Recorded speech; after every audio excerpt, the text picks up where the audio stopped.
I remember falling asleep on the train numerous times on my audit. Yeah, I got home that night and I was like, gosh, actually, I feel a huge sense of relief. I've got an option to take here. There's a lot of golf talk and a lot of football talk, and that's the corporate world. And maybe the male-dominated corporate world. I remember when Esme, my daughter, was that age during pandemic, and it was the most challenging time to have a toddler knocking about in the house while you're trying to do your job. Poor kid. That's absolutely amazing to be able to juggle that with being a CFO of a large bank. Yes. Like, how do you juggle all of it? I feel like there should be a really, succinct, clear answer here. And I'm going to add one more thing in there, which is that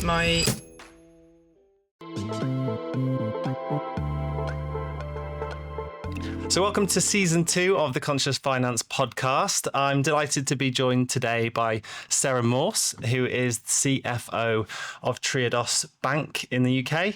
And Sarah's got a great story. She has had a tendency of doing things a little bit differently with a lot of purpose behind it. So we're really keen to get under the bonnet of your experience today and your story, and hopefully there'll be some value in there for the audience, because you haven't quite taken the traditional route into finance perhaps, and there's real passion behind what you do. So I think there's some great learnings in there for everyone. So thank you for joining us, Sarah. It's great to have you. Thank you. It's wonderful to be here on a very hot it's a bit warm day in Bristol. We've got the aircon on, which is it's lovely. And you people online can't see your office, but I just want to say how lovely it is. It's such a nice space, and I love all the plants. It is great. I do like my plants. How does it feel behind the mic? Slightly awkward. Yeah? Yeah, slightly awkward. Like, I feel like I'm looking at this or you or this or you. I'll get used to it. First podcast, yes. So bear with me. It's a privilege. And I guess let's start with what has been giving you energy recently? Okay, lots. Where to start? So, I was just telling you about my Downing Street visit. So I know, that doesn't happen too often. No, it really doesn't. Twice in my life. Oh, wow. Downing Street. So the first one was for a charity that's it was Bristol-born, called Flamingo Foundation, run by an amazing, amazing lady called Catherine Sparks, who is also Bristol-based. And years back, I had the privilege of being asked to jump in as a trustee with her. And it was when Sam Cameron was running her kind of annual awards around charitable projects. Yeah. So Flamingo Foundation got shortlisted, and we went along for a drinks reception. But I think that was more illustrious and more in behind the scenes of Downing Street than my visit last week. But my visit last week, which is very current, was it was just really exciting to go and represent Triodos externally, because I haven't done much of that. And it was all about getting this climate and nature bill, which has been bumbling around for about 5 years, in front of the government, and actually for them to take some action on it. And I went with, a number of other petitioners, and we handed this box of 650 letters in at the door of Downing Street. Wow. To the security guard. Yeah. Met the cap. Okay. And then the door shut. Oh, fine. And you were rubbing shoulders with some pretty interesting people. Yeah, I know, yeah. Hugh Fearnley-Whittingstall was there. Amazing. He is a massive advocate in this space, and does a lot of good work, actually. But it was run by 0 Hour, which are a not-for-profit organisation advocating for change that we need in the world. And this climate and nature bill is one of their big pieces of work at the moment. It was brilliant. It's just, I think mornings like that just really reinforce talking to new people, meeting people who in the same kind of, not industry, but in the same, wanting the same changes. Meeting them, hearing their stories just reinforces and reinvigorates you when I go back into work. Because let's be fair, I work in finance. Yeah. Sometimes we can feel a bit far from the front line, if you like. It's really nice to be able to bring that back in and share with my team as well. And for my team, I guess, to feel that finance isn't something that's in the kind of basement. Yeah. That's amazing. Away at the numbers. And what's the goal of the bill? The goal of the bill is to get the government to put into legislation the climate-related targets that we need in order to, I'd say, stop climate change. Let's call kind of calm it down, to temper it so that we stay within planetary boundaries, which there's a lot of scientific jargon behind it. So I won't try and repeat that and pretend that I understand or know it all. But the point is, at the moment, it's more of a soft target and ambition. And if it's not in law, the accountability can kind of easily slip away. So the idea is get it into law. But it's been around since 2020. Do you think, are you positive the push last week might get it over the line? I don't know. I'm conscious of the priorities of government's trying to balance right now, but that's the government's job, right? It's very easy, it's not easy to find the way to prioritise longer term ambitions when you're faced with such short term challenges. It's like running a business. You have to find the way to do the strategy, the longer term piece, at the same time. And it's about making choices. Definitely. So I really hope so. Good. Well, let's get into your story then. So your career path is quite fascinating, and to get to where you are now, CFO of Triodos, which is an amazing organisation, sort of a beacon of positive influence in the business community. Also B Corp. And you haven't necessarily taken the traditional path. So can you talk us through your sort of whistle-stop history? Whistle-stop history, yes. In a very brief nutshell, I think when you talk about traditional routes, you think about school, university, do some kind of accounting and finance degree, come out, complete your qualifications, maybe in one of the big four, but also maybe in a business setting, and kind of find yourself qualifying probably 23, 24, having spent quite a few years studying, but also getting some work experience. And then obviously follow the route, whether you're going financial accounting or management accounting, or whatever kind of route you want to go. Your kind of career, I guess, starts there. And maybe I think we're told people are very well planned. My personal view is most people don't have these massive career maps planned out. You might have some ideas, but I think I'm probably, if there was a scale of people who are very well planned and organised and clear on the steps they want along the way to get to the ambition they want, to well, let's just see what happens. I'm probably definitely in the let's just see what happens. Wow.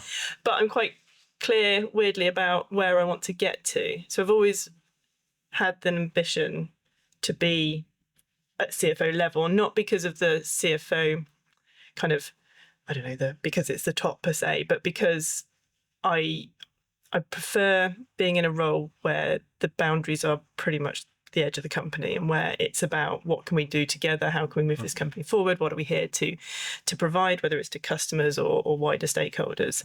And so my ambition has always been around, well, I want to be able to play a part in all of that bigger conversation. And actually in the finance side, unless you go down a very, I guess, a strategy route, or you go down the full finance route and you say, well, I need to be the CFO or the head of finance, or director, whatever the top role in that business. So I guess the ambition was always there. But where I started, so what did I do? I went to school actually in Bristol, Redmaids, which is now called Redland High, I believe. I think you know it. And I left there with A levels in biology, chemistry, and maths. Okay. When I was choosing my A levels, I believed I was going to be a marine biologist or something, some kind of scientist route. Still very interested in it today, but I think I hit the end of my A levels. I hit the summer season. I didn't get into the university course, my first choice, but I had my second option available, which was computer science and maths in London. I think there was an element of I'd been at boarding school. Dad was military, so that's another part of the story. We can cover that separately. But just in terms of background, I was there kind of on a military bursa, if you like, a bursary.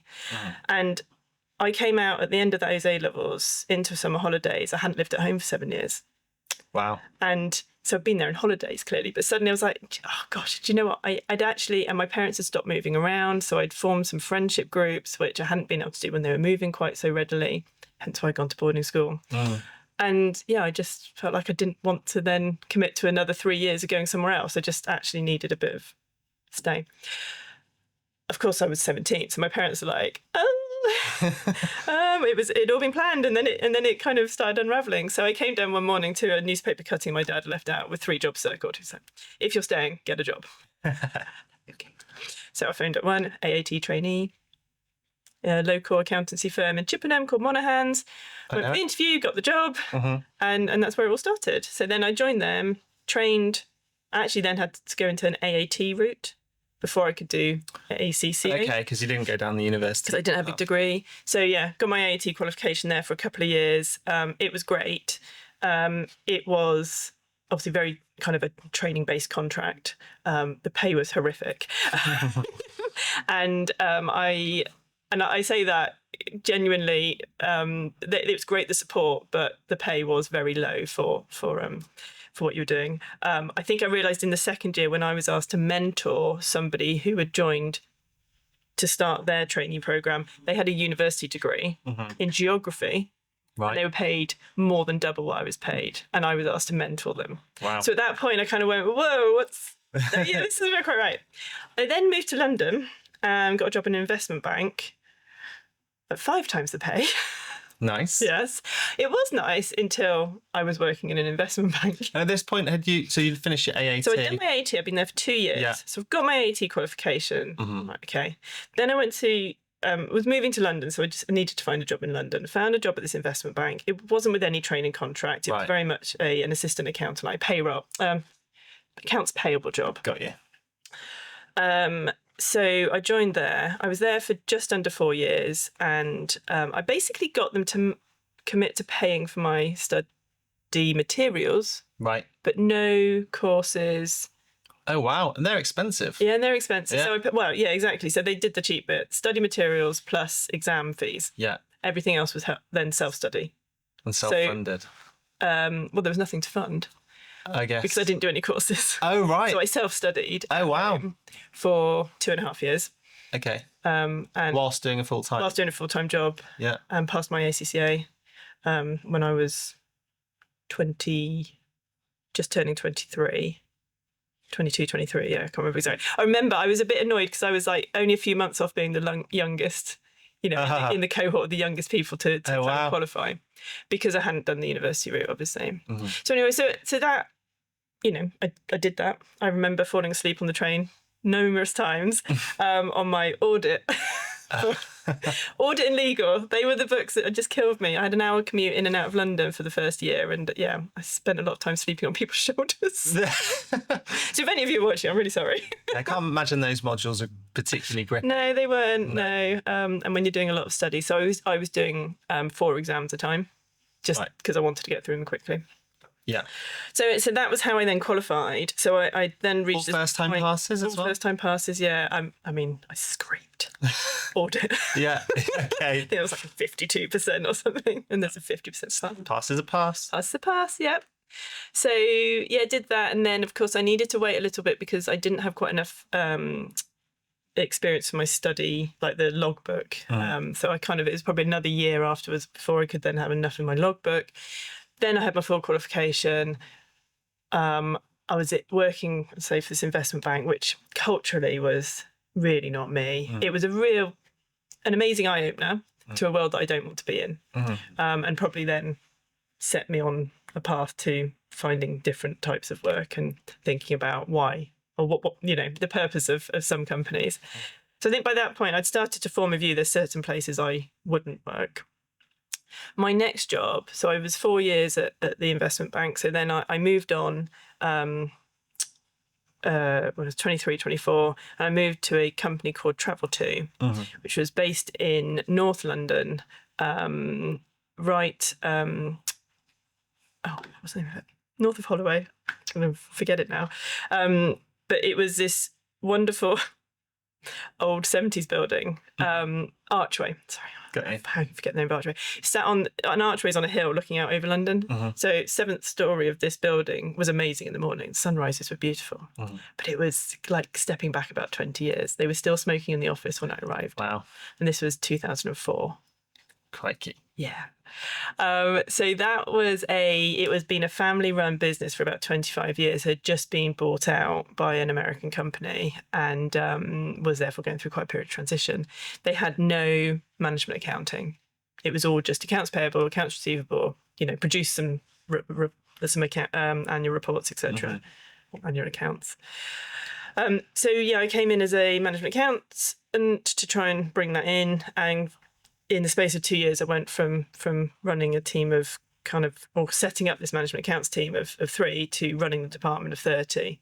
Wow. And during that time, they also acquired a company called Travel Bag, which had an Indian footprint. So it had all of that and that was another 200 employees over there. So was the finance team originally just 3 and it grew? Or No. Sorry, the accounts payable, accounts receivable, etc. was like 26 individuals. Oh, wow, that's a big transactional. And then there was massive transactional. And there was no management accounts team. So it was brought in to create one, to then bring insight. Not many people go from management accountant to CFO in 2 years. No, yeah. How did that happen? They're just pure luck, I suppose, and maybe a bit of determination and I think the reality is that there was just a gap of somebody that was able to look critically at what was going on to the finances of that business and understand it and translate it in a way to these American investors that they could understand and they could know where to support the business. So my nutshell conversation on this is now not a nutshell, I realise, but I shall keep going. That's good. One of the I suppose, the crystallising moment and what probably really made them feel they wanted to put their trust in me was a piece of work I ran that looked at the profit of the firm in its different products. So they hadn't really, the business had started losing money just as I joined. It was the boom of internet travel. So there was an obvious reason why, but there was also, this company had been around for years and it ran through high street travel agents. So it used its network of like 3,000 high street travel agents to do business. So generally it's for people for tailor-made holidays. They want to come in and talk about their holiday. They're not booking that online. So they had this concept that how can we, why are we losing money? Anyway, I ran this piece of work for about 3 months. And it was quite difficult to run it because there was a lot of resistance to wanting to provide so much data. And at the end of it, I said, look, your issue is every time you answer the phone to sell a flight, you lose £20. Wow. That's not a great business model. No, it's not a great business model. And they didn't believe me to start with. So it took then a couple of months. And there was a new managing director actually joined at a similar time, which was really helpful. And between the two of us, and she'd understood it, we, clarified, yes, because of the changes in the business model going all over the place and the whole stream of activity that happens after the phone call. That's what was costing them money. Wow. So we changed the business model. And it's still around to this day as operating. And probably so thanks to that piece of work. Yeah. So it was brilliant. And somebody else would have got there, but I was there at the moment and able to see that and bring that to the table. I will say, so it sounds glorious and there was some massive highlights. It was also, I just spent a number of nights on the bus on the way home crying from the sheer stress of being, so I was 24 to 27 when I was there, and the pressure was pretty immense. So a great learning curve. There's lots of stuff I wouldn't do again, and I probably wasn't mature enough to be running a team of 30 individuals who probably didn't get as much out of me being their leader as they would hopefully now. I was very focused on solving the business problem and not so much running the team. So that was kind of really real baptism of fire. Yeah, baptism of fire. And then I was moving. I knew I wanted to relocate back to Wiltshire. I'd been in London for about 8 years by this point.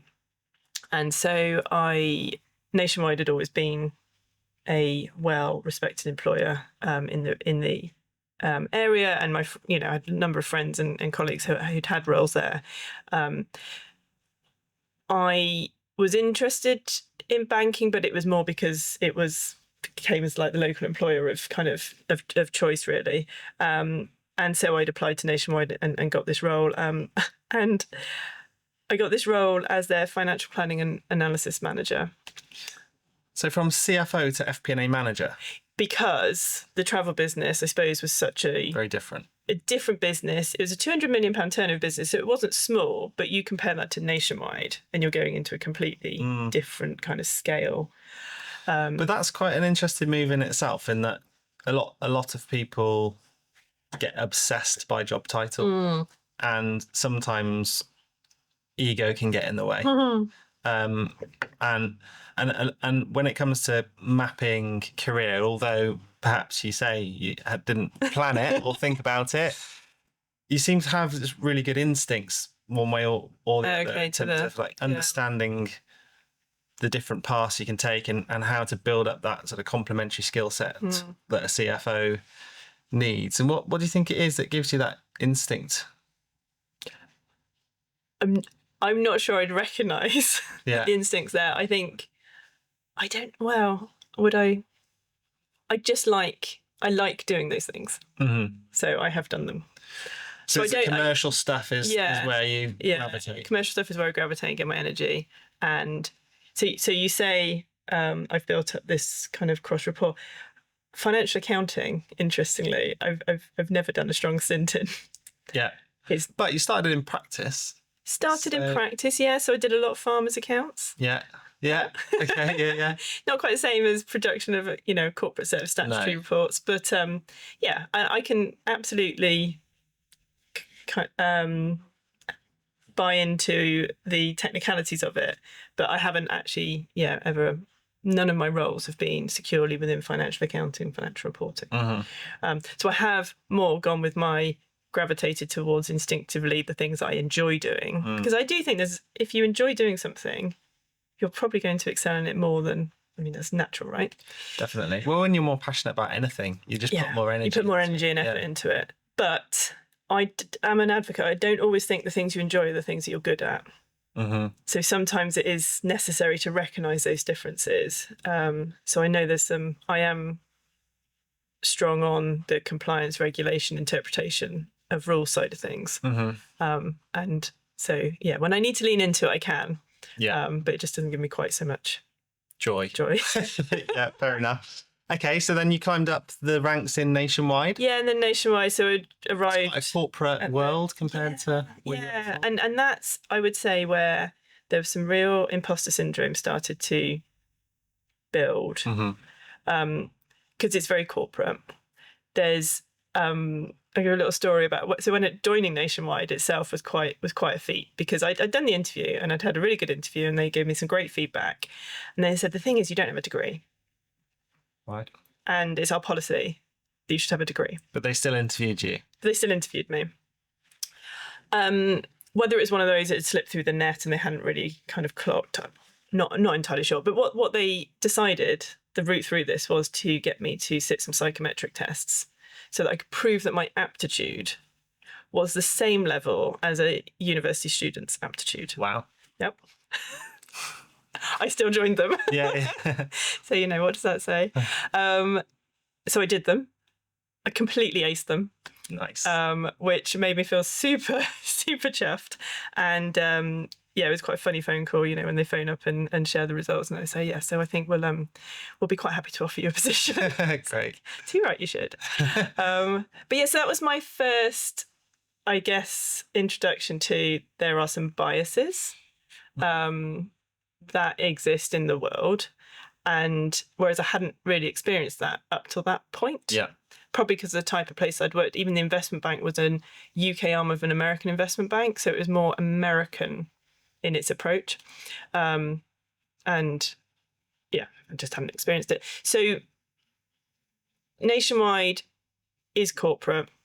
It is a great place to work, but it does have its cliques. And I definitely experienced that coming in. It's gender diversity improved whilst I was there, but it definitely wasn't the strongest at the start. And so I joined 28-year-old female. I think I'd put a couple of people's noses out of joint already when I joined because of the role I came into. I didn't have banking experience. And so I hit the ground with a lot of passion, a lot of desire to kind of learn and do something good. But probably, for people who had taken a more traditional route or been at Nationwide a while, had kind of good background in financial services, I probably seemed like a strange choice. And how did that feel going from the number one in finance, where you're, I imagine, around the board table, influencing strategic, big picture decisions, to FP&A manager, where your role is probably an inch wide and a mile deep in comparison, with huge teams around you, multi departments. You're probably 10 layers away from the board at that point. No, actually. So, and maybe that's worth explaining. So, that was a role at that level that reported into, it was 1, 2, 3, 4. 4 layers. 4, yeah. And then I was promoted to what they call an SE, so senior executive at Nationwide, within the first 12 months. Oh, great. So then my manager reported to the CEO. Got, yeah. So what's that, 3? Or maybe you call that 2. Don't know. So I was either 3 or 4, and then 2 or 3. How did it feel? Well, interesting. As I said, I don't think I was ready for managing that breadth of people. And I kind of had this baptism of fire around that at Travel too. So actually, in a way, it was a bit of a breather. And did you have that humility in the moment? Yeah, I don't. It didn't feel like a demotion or and maybe that's my perspective rather than other people's perspectives. And I suppose I didn't really think too much on what other people were thinking about it. Yeah, that's good. Which I think is healthy if you can do it. It's not true for everything. I do definitely have those kind of anxieties sometimes as well. But I joined as the 2007-8 crisis was really hitting and taking effect, and suddenly had to become an expert in balance sheet management, interest rate risk, and how net interest margins at a bank move. Quite different. Yeah, it was really different. So again, I was so absorbed on all that development learning. I don't think I really had time. I loved it. I enjoyed it. That was really, really fun. Great. So there, and I spent 12 years at Nationwide. And so once I'd kind of moved into that senior executive level after the first year, I then did some kind of big chunky roles around. Did a big chunky role around stress testing. So a bit technical, but the regulator brought out some financial service stress testing requirements post the crash, which were quite extreme. At Nationwide, it resulted in a project that ran to about 250 people at its peak to get everything in place and running, and then to actually run this stuff every year. Wow. So there's something called the concurrent stress test, and you have to run it every year, and you have only 3 months to run it in, and it's a massive kind of task. It's now much easier because, of course, it's embedded, but back then it was big project. Yeah, so I was went to Nationwide run quite a big annual awards event, so I got Team of the Year for that. Awesome. Yeah, that was amazing. So that was really good. And like through this whole time in Nationwide, I suppose I feel like I've never been the best at thinking politically and positioning myself with people.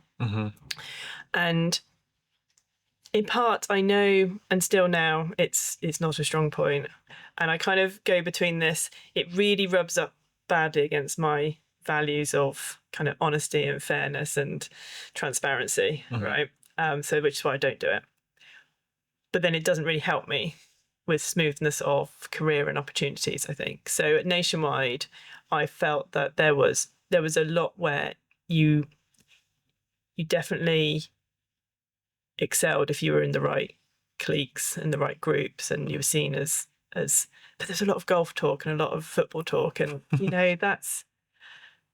it's unfortunately the corporate world sometimes. Well, and maybe the male dominated corporate world. And I say, I think it was changing, but by the time I got to the end of my 12 years, I was starting to not love the culture so much.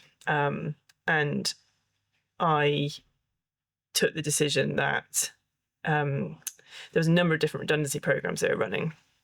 And actually at this point I was part of the cost management behaviours and culture kind of driving all this forward. So I knew these things were coming as well. And it was really interesting because right up until the last moment, the role I took on for the last 2 years was around changing the behaviours and culture across the whole nationwide with regards to cost, alongside quite a deep cost management programme. So I knew my role only had a kind of finite period of time to it. And I was quite happy to step into that because I've never been worried, because I think you will find the next thing. And if the business is backing you and wants you there, they'll help you find the next thing. So that was always the plan. So we got towards the end and I sat down with my manager. He's like, right, today's the day. We're announcing this is the redundancy for the team, And I was like, yeah, sure. So, and he's like, right, so when you come back in tomorrow, we'll talk about the options. We'll have a think about, where else in the business you can go. I was like, yeah. Came back in the next day. I said, I think I might want to take redundancy. Wow. It was the weirdest. Was it just an impulse in the moment? Impulse that night. Wow. And sometimes I think until you're actually faced with the decision, I think you can prepare and think ahead as much as you possibly can sometimes, until the actual decision's in front of you, and then the feelings, I don't know, they come in a way that they don't when you're trying to pre-think about it. Yeah. And yeah, I got home that night and I was like, gosh, actually, I feel a huge sense of relief that I've got an option to take here. Now, this also coincided with a lot of changes in my personal life, which is a whole nother strand of story. And so I think there was just a moment of, actually, I need a change overall. So anyway, so I said this to my boss, and I think he was probably thinking, what? But he was great. He said, okay, if that's what you want. He said, there's no point in me trying to convince you. I think once somebody's mind is turned to something, you're just fighting a losing battle. Yeah. So that's okay. So that happened. And then COVID hit. And we ended up in this weird situation where I'd gone on to some garden leave, but only for a kind of short, it was supposed to be for a very short period of time. I'd finished up my role, so I had 6 months notice. So I'd kind of done 3 months. And then for the last 3 months, I was pretty much going on garden leave. And then COVID happened.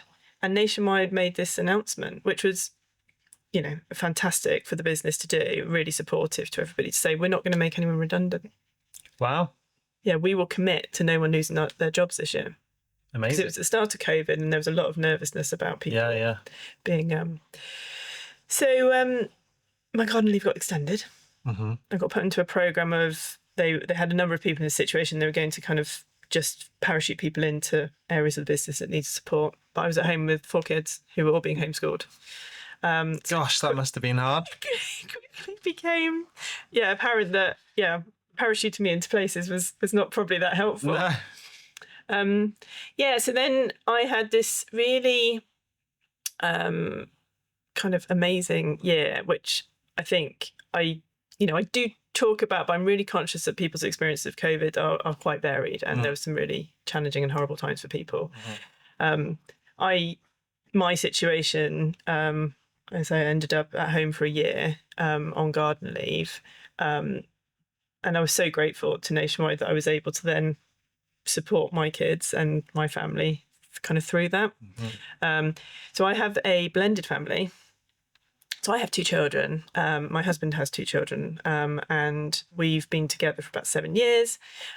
We all live together, but some of the times the children also live with their other parents. So we have this kind of really complicated, but it works for us, rota. So COVID hit, and of course it was like, oh my goodness, can the kids move? Oh yeah. And the answer was yes. Yes. So we had this kind of situation where the kids would be with us for a week. We'd do all their homeschooling. It was great because we could really, concentrate on it. Although one was 2 at the time, 2 or 3. So that was quite intense. I remember when Esme, my daughter, was that age during the pandemic, and it was the most challenging time to have a toddler knocking about in the house while you're trying to do your job. Hats off, and just immense kind of... losing my words now. Very impressive to everybody that did that. And the mental toll I think it took. Oh, it was horrendous. I remember lockdown 1. I was working throughout the pandemic and working harder than ever because you're trying to keep the business afloat. And at the time, I was in a globally listed organisation, and the pressure was on. And then every break time, just giving my wife a break and taking Esme off her hands, and then I've got a toddler in every break, so I didn't have a break, full stop, didn't have a break. And at that time you weren't really allowed outside the house much. It was such a mental strain, probably one of the most stressful periods ever. Do you think you've recovered from it? I think so. I mean, funnily enough, like lockdown 2, when Boris announced that nurseries were open, that's when my wife and I danced on the kitchen table, and suddenly then I decided, right now I've got a lunch break. I'm going to use it for something positive, and started Couch to 5K. Right. And actually that then got me into running and fitness. Led me to the Bath Half. And, and now I love going to the gym and health, and I'm much more health conscious than I was before the pandemic, where I was pretty much sedentary. So yeah, it's had a benefit. It has a benefit, that's amazing. Every cloud. Great story. I wish I had a similar story about the my engagement with fitness. It's a bit of it's definitely a love-hate journey. I enjoy feeling fit, and I enjoy certain types of fitness. So I really enjoy netball. So I've been part of a netball team on and off through my whole life. More recently in Chippenham. So when I'd first, not long after children, actually I joined a netball team in Chippenham that actually played in league. Oh, great. Oh my goodness, that was intense. And it was Division 1 in kind of like regionals. How long ago was this, sorry? So this is now going back probably 10 years. Okay. So before kids? This is just after kids. Okay. So yeah, my eldest is 12. Yeah. And yeah, so I did that and stayed in the league for about 4 years. Big commitment as well, isn't it? It's a nice team because it's a local team, and there was one training night a week, and then these matches one night a week. But I tell you, some of the matches, they were outdoors. They are insane, some of those individuals. We are playing in all weather. So I can remember like 9:30 at night matches in December, sideways snow. And they're like, yeah, play on. That's commitment. Amazing. You wouldn't, unless you've been in the sport, I think you wouldn't really appreciate just the grit and determination that people put to it. It's incredible. That's amazing. I used to play rugby, and that just gave me memories of playing on hard frost. Yeah. Not a good game to play on a hard ground. No, I can't imagine. No. But just touching on your personal life. Yes. 4 kids. That's absolutely amazing to be able to juggle that with being a CFO of a large bank. Yes. Whilst trying to balance your own self-care and health at the same time. Like, how do you juggle all of it? I feel like there should be a really, succinct, clear answer here. And I'm going to lob one more thing in there, which is that my husband's a property developer, like a sole individual property developer. So he takes on individual properties and develops them himself and sells them on. And that also bleeds a lot into my life. So these are joint projects to the extent that the admin and all of the kind of, I guess, the bit that comes around it that doesn't involve the building. I did the building during the pandemic. Oh wow! Yeah, that was one other thing that I did then. But so I think there is, on all accounts, on all fronts, it's a very busy life. And I do think there is an element of you're into that, like you want that. That's what gives you energy, or it doesn't. So I think the balancing, it becomes if I do this because it kind of happens, I suppose, in part because I'm energized by having lots of different things going on. One of the things that I definitely don't enjoy is sameness and steadiness and routine. And we touched on that before. What is it that gives you that? and yeah, I think felt like I was entering a counselling session, didn't I? Because I think I went back to my childhood. Yeah. As all good counselling sessions do, where I was reflecting on my dad's military. We moved around a lot when I was younger, and that was part of the reason I went to boarding school when I hit secondary school age. So I asked to go because I'd got to the point where I was fed up with having to make new friends every time we moved. Yeah. So I wanted some stability. But then it's like, well, hang on a minute. But now you're kind of looking for this. It's not instability, I suppose, that I crave. It is that I think there needs to be quite a lot going on in my life for me to feel that I'm achieving, that it's all purposeful, that it's that, maybe it's an edge of excitement. And I guess, I grew up around that, a constant change. We lived in Germany for almost 7 years of my childhood up to when I was 12. And the exploration and the adventures you can go on just by living on the continent, brilliant. So I come from, unfortunately, some kind of my absolutely take on my dad's mantra, which is just, he's so curious about the world. My parents both retired now, and I think they're kind of on 12, 13 trips away a year, whether it's the UK or abroad, or just you just can't stay still. Sounds like my mum. Just can't stay still. Yeah.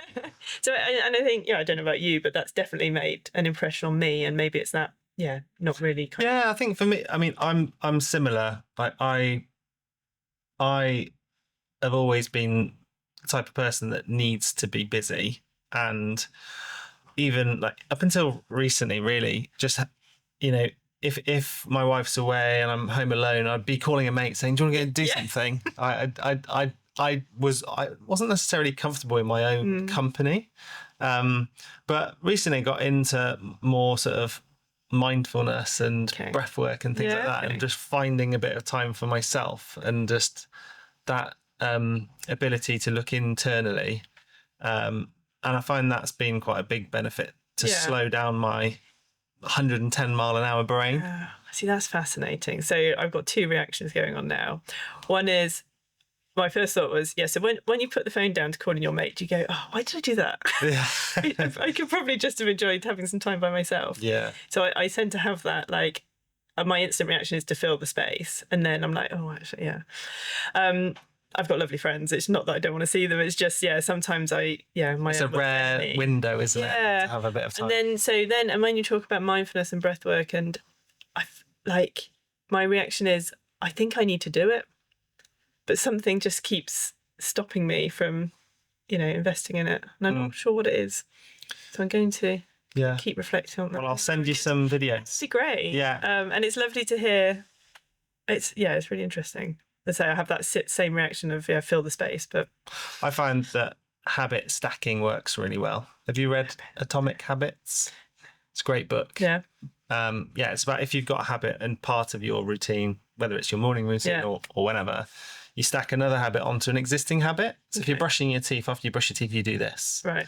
If you as in you should stack another habit, or because then it makes a new habit easier to adopt. Because you're setting a rule in your mind of, after this habit I do this. So I've tried to stack. I'm doing this. Squats while I'm brushing my teeth. Wow. That must be a vision. It's not. I love that.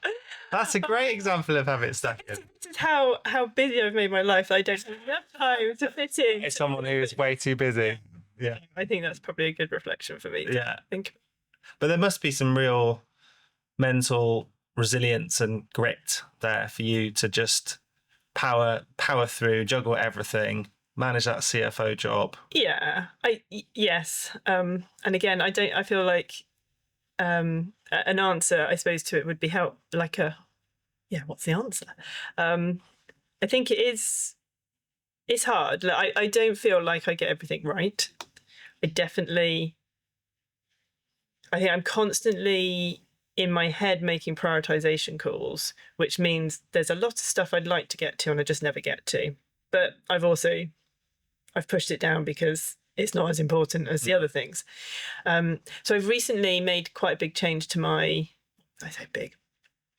I've always worked flexibly.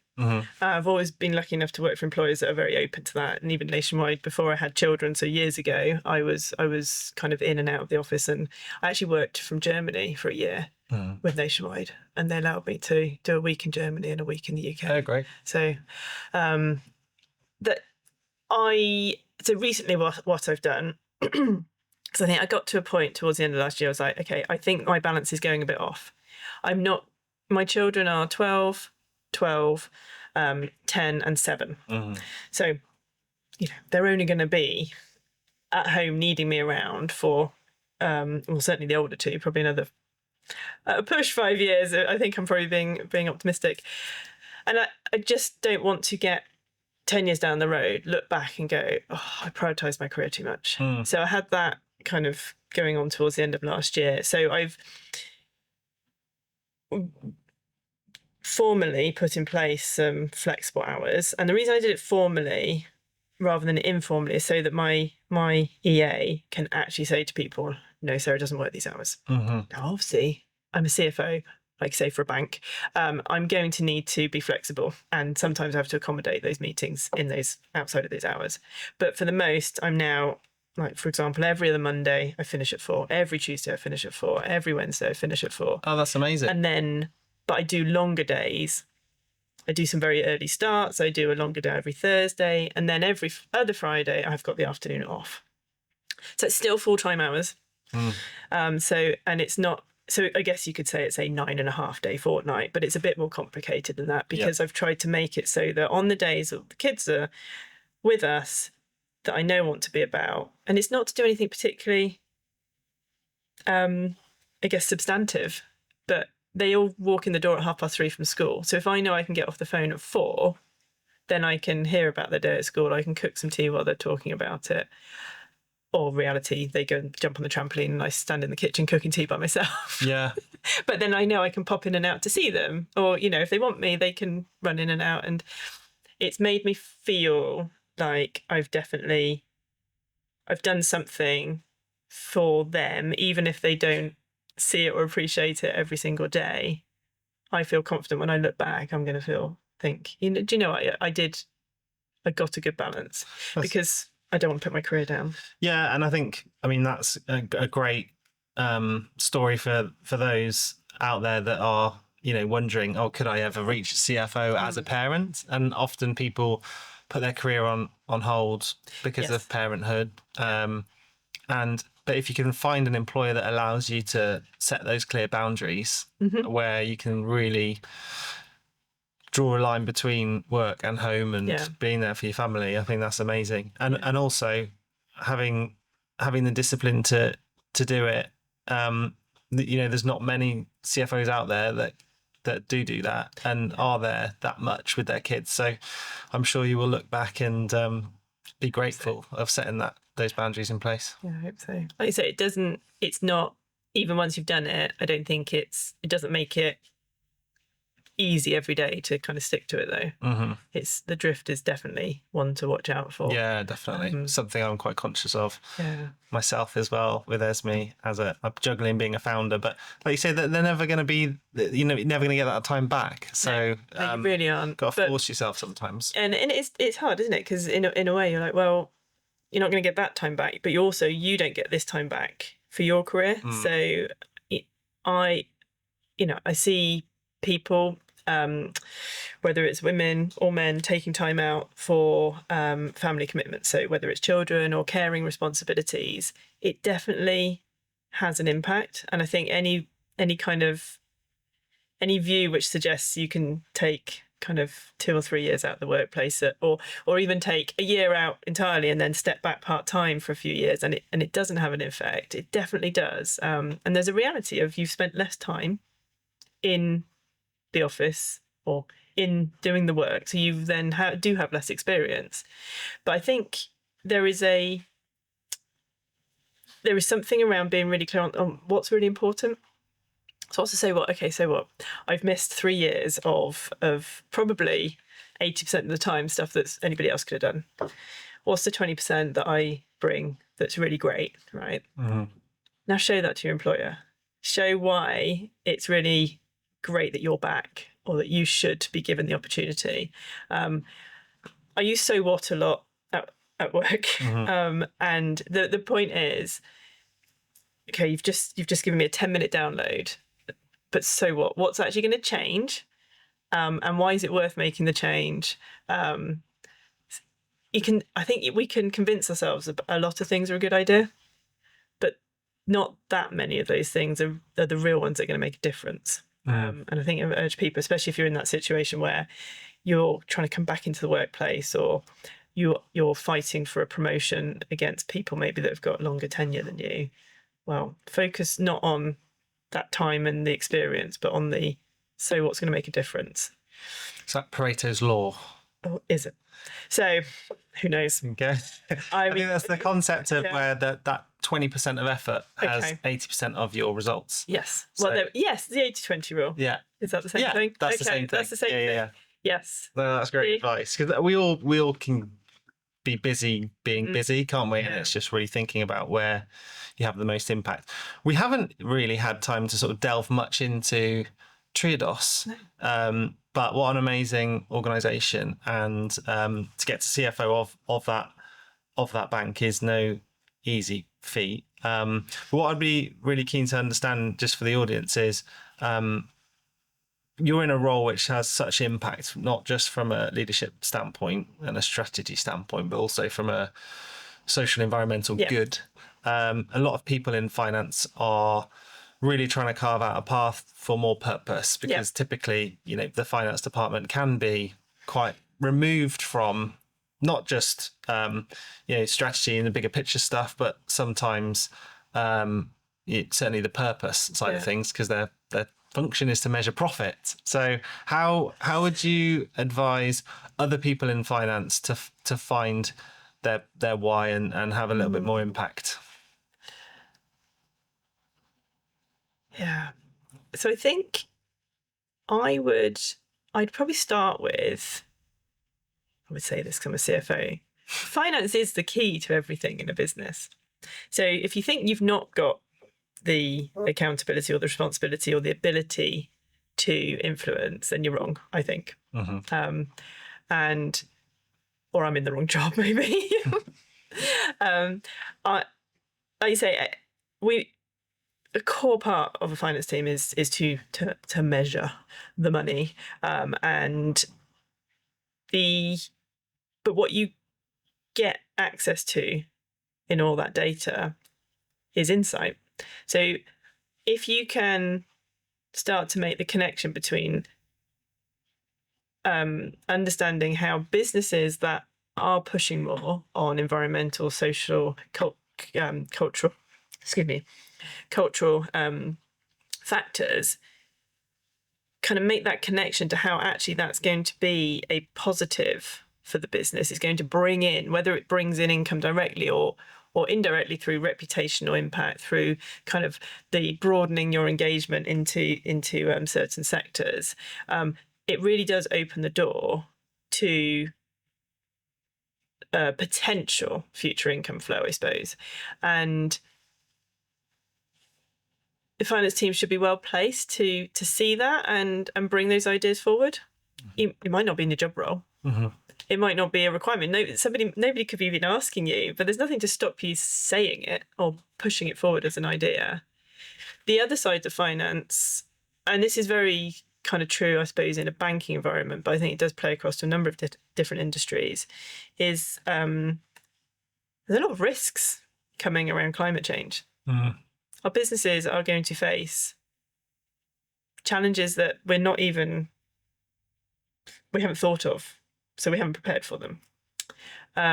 Again, finance is well placed to see how those challenges, or trying to unearth what those challenges might be, what parts of the business model they might affect, and again, get that information in front of whether it's a board, senior management team, whoever it is, early. I'll give an example. So if you follow through, I mean, this is a very big example, like hopefully an obvious one, but flooding. UK flood risk is definitely on the rise. Yeah. It's very situational. There's a lot of geographical elements to it.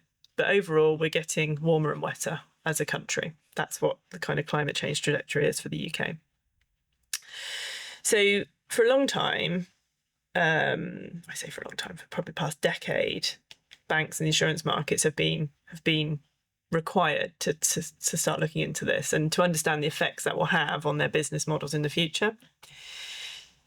So the way I see this play out is that the banks in the first instance are mostly protected, because whilst you might have a mortgage and you've put your house up, your house is your collateral on your mortgage. So if something goes wrong, they're going to repossess your house and recover the money that way. What if your house floods? Is the mortgage company got a problem? Not really.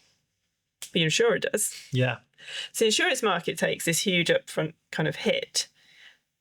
But is that going to stick for the next decade, 2 decades? Is the insurance market going to survive if it's got to take the costs of all these? Let's just stick with flooding, but there's other climate kind of changes coming too. Well, no. So the insurance market is probably going to have to adapt and change, and you'll see some probably policy exclusions and the lights coming in, right? Right. So now who's got the problem? The people. Does the people? Does your bank have a problem? What if your house, let's say it's a business, it floods to the extent that you can't operate for 12 months. If the insurance has somehow now taken themselves out of the equation, then yes, you as an individual are exposed, but your bank's now exposed as well. So from a banking perspective, those are the kind of things we're having to think about and try and make a view of all the different routes that could open up in the markets in the future. So even if you're not in banking or financial services, I'd say, well, think about your business. What's your business model? How much of those business model income streams are at risk of being affected if climate change, of the physical risks of climate change, but also the transition risks. So we're going to transition to a greener economy. We're moving away from carbon. Well, how much of your business model is reliant on carbon? Income from something connected to carbon. Are you prepared for this transition? And it's back where we started talking about long-term and short-term, asking the government to think about the Climate and Nature Bill. Yes, it's a long-term problem. We are seeing the effects of it today, but the biggest effects are yet to come. But if we don't start making some plans now and really thinking about all the different alternative futures and ways to manage that risk, then we'll be too late. So back to your point, what can finance individuals do? Think broader, think bigger. Think about some of these kind of maybe concepts that might not be on the table in your finance meetings today, and think about how you might bring them in. Love it. Could just be interesting if for nothing else. Yeah, definitely. And finally, what is the one piece of advice you would give your younger self? Oh, gosh. I feel like you should pre-warn me of that. To listen more to other people. Okay. It's definitely one of my constant and probably the kind of, I wouldn't say biggest challenge, but one that probably has the most negative effect if I look back through my career. I can, with the drive and ambition, it's more the drive and just the energy and enthusiasm for things. I always have a very high kind of pace and high drive to deliver. It is that bringing everybody on the journey with you. And I find it quite hard sometimes to walk to the slowest pace.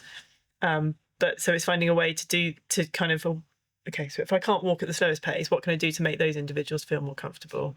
Or, have I really taken everybody's point of view into account? I'm very good at collaborating when the views are within the boundary of what I think the views. Yeah. And then this comes up.